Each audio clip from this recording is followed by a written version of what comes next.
ఇప్పుడు శివాజీ గారిని మాట్లాడవలసిందిగా రిక్వెస్ట్ చేస్తూ ఉన్నాము. పాత్రికేయ సోదరులకు, మీడియా మిత్రులకు అందరికీ నమస్కారం. Good morning.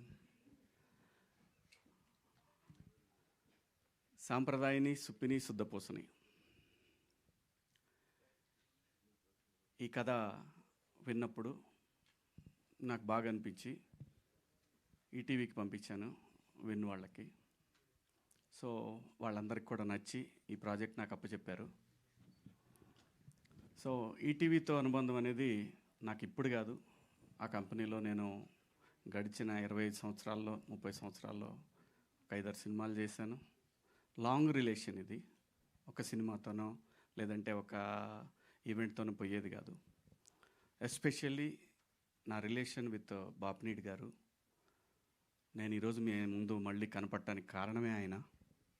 సో నాకు మోర్ దెన్ వాస్తవంగా ఈ సందర్భంలో ఆ ఒక్క మీటింగ్ అనేది నా లైఫ్లో నేను ఎప్పటికీ నేను చనిపోయే వరకు కూడా మర్చిపోలేను. ఎందుకంటే ఆ నెక్స్ట్ మంత్ నాకు హోప్ లేదు.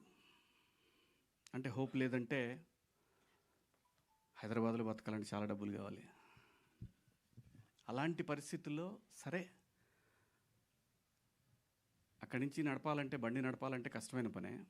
ఊరు వెళ్ళిపోదాం అనుకున్న పరిస్థితి అది. ఎందుకో తెలియదు, మైండ్లోకి ఆయన వచ్చారు. వచ్చినప్పుడు వెళ్ళి కలిశాను. నా దగ్గర 2 రీమేక్లు ఉన్నాయి, ఏమన్నా చేస్తారా అని అడగటానికని వెళ్ళాను అనమాట. ఆయన వాళ్ళు చూస్తారు అని సాయి గారిని, నితిన్ గారిని పిలిచి చెప్పారు, అది చూడండి అమ్మా అని. ఆ తర్వాత సరేనండి అనుకున్నాను. హోప్ అయిపోయింది, ఇంకా ప్యాకప్ ఇంటిక్కడి నుంచి హైదరాబాద్ నుంచి అని అనుకున్నాను. అని బయటకు వస్తుంటే ఆయన పిలిచి, శివాజీ నువ్వు యాక్ట్ చేయొచ్చు కదమ్మా అని అన్నారు. సార్ నేను ఎప్పుడు చేయను లేదు, ఇస్తే చేస్తా సార్, ఇస్తే చేస్తామని ఆయనే అన్నారు. ఖచ్చితంగా చేస్తానండి.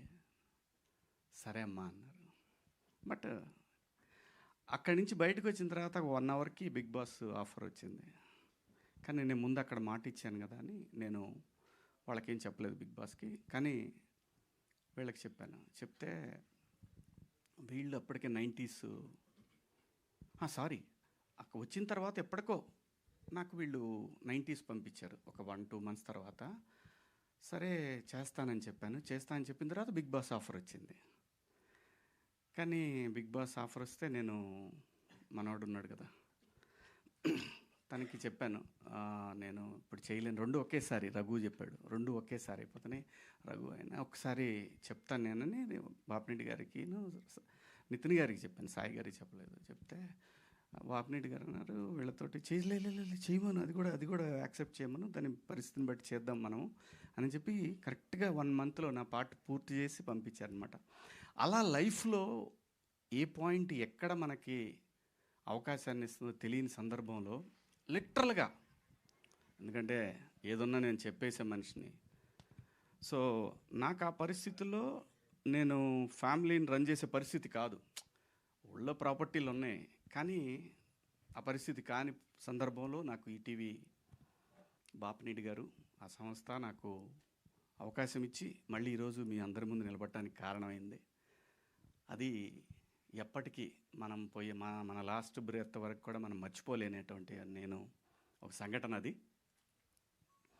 సో అలా వాళ్ళు నాకు సినిమా అప్పచెప్పారు. అదే ఈ సాంప్రదాయని సుప్పిని శుద్ధపూసని. సుధీర్ కొత్త అయినా కూడా కథ బాగా చెప్పాడు, ఖచ్చితంగా తీస్తాడు అనుకున్నా. బట్ నేనేంటంటే నేను ప్రతి ఒక్కటి దగ్గరుండి చూసుకోగలనే ధైర్యం నాకు. చిన్నపిల్లలు మనం గట్టిగా చెప్పి కూడా చేయించుకోవచ్చు, ఆ ధైర్యం ఉంది నాకు. అలాగే ఈ సినిమా నడిచింది. అలాగే కెమెరామెన్, ఫస్ట్ ఒక కెమెరామెన్ ఉన్నాడు, కానీ మాకు కొంచెం గ్యాప్ వచ్చేసి ఆయన వెళ్ళిపోయిన తర్వాత మళ్ళీ తన ద్వారానే నేను ఏది కూడా, ఎడిటర్ అయినా ఏ టెక్నీషియన్ అయినా తనకి నచ్చిన వాళ్ళనే నేను పెట్టాను. ఎందుకంటే వాళ్ళ కోఆర్డినేషన్ బాగుందనుకో ఆటోమేటిక్గా అన్నీ సెట్ అవుతాయి. అలాగే రిత్విక్ వచ్చాడు అనమాట. రిత్విక్ది కూడా ఏ విషయమైనా సరే, ఈ కథ విషయం కానీ, ఈచ్ అండ్ ఎవ్రీథింగ్, ఆర్టిస్టులు కానీ, టెక్నీషియన్లు కానీ, సాంగ్ కానీ, ఏదైనా సరే ఎవ్రీథింగ్ మనం వినికి చెప్పే చేస్తాం. ఎందుకంటే వాళ్ళు రెస్పాన్సిబిలిటీ ఇచ్చినప్పుడు చెప్పాల్సిన బాధ్యత మన దగ్గర ఉంటుంది. అలా ఈ సినిమా చేయటం జరిగింది. ఈ సినిమాకి ఇంకా చాలామంది పనిచేశారు బ్యాక్గ్రౌండ్లో. డైరెక్షన్ డిపార్ట్మెంటు, అలాగే డిఓపి, ఆర్ట్ వాళ్ళు, ఆర్టిస్టులు. ఈ సినిమాలో మీరు చూస్తే ఈ సినిమాలో నాకు కూడా తెలీదు అలా అలా ఉంది సినిమా అనే విషయం నాకు తెలీదు. మీరు ప్రతి సీన్లో ఒక కొత్త ఆర్టిస్ట్ని చూస్తారు. అందరు కూడా ఫెమిలియర్, బాగా పాపులర్ ఆర్టిస్టులే. ఒక 30 మంది పైనే ఉంటారండి. చాలా బాగుంటుంది సినిమా. ఫ్యామిలీ అందరూ కూర్చొని సంక్రాంతి పండగకి ఎలాగైతే మనం ఒక సినిమా చూస్తామో అలా చూడగలిగినటువంటి ఒక సినిమా. ఈ సినిమాలో సాంగ్ కూడా సెకండ్ హాఫ్లో నాకేంటంటే, నేను ఎప్పుడో ఒక 20 ఏళ్ల క్రితం ఈ పాయా సాంగ్ని నేను వినటం జరిగింది. ఒక 20-25 ఏళ్ల క్రితమే విన్నాను. అది సయ్యద్ షాబుద్దీన్ గారు అని ఓల్డ్ సిటీలో ఉంటారు. ఆయన స్టాండప్ కమెడియన్ అని. ఆయనది ఈ సాంగ్ యాక్చువల్గా. ఆయన్ని పిలిచి వాళ్ళ దగ్గర రైట్స్ తీసుకొని ఆ ట్యూన్ తీసుకున్నాం అనమాట. ట్యూన్ తీసుకొని లిరిక్స్ కూడా హిందీలో ఉన్నాయి, అది కూడా రిలీజ్ చేస్తాం. ఉర్దూ లిరిక్స్ ఆయనే రాశారు, అది కూడా రిలీజ్ చేస్తాము. అది కూడా కంపోజిషన్ అయిపోయింది, అది వేరే ఆయన చేశాడు. సో తర్వాత మనోడికి బోలేకి పిలిచి, బోలే హిందీది వర్కౌట్ అయ్యేట్టు కనపట్లేదు, ఇది నువ్వు తెలుగులో చేయగలవా అని చెప్పి పిలిస్తే మనోడు అసలు 2 డేస్లో బ్రహ్మాండంగా ఒక ఆర్డర్ సెట్ చేసి ఇచ్చాడు. ఇంకా ఆ తర్వాత చిన్నగా అన్నీ డెవలప్ అయ్యి బ్రహ్మాండంగా చేశాడు. థ్యాంక్ యూ బోలే. లిరిక్ రైటర్ కూడా, ఆయన పేరేంటి తెలుగుకి మర్చిన ఆయన పేరు, మనోజ్ అని ఆయన చేశారు, రాశారు. షాబుద్దీన్ గారి లిరిక్స్కి సిమిలర్గా ఉంటాయి, కానీ డెఫినెట్గా చాలా బాగా రాశాడు. ఉర్దూది ఒక రకంగా ఉంటే ఈ లిరిక్స్ ఇంకో రకంగా ఉంటాయి.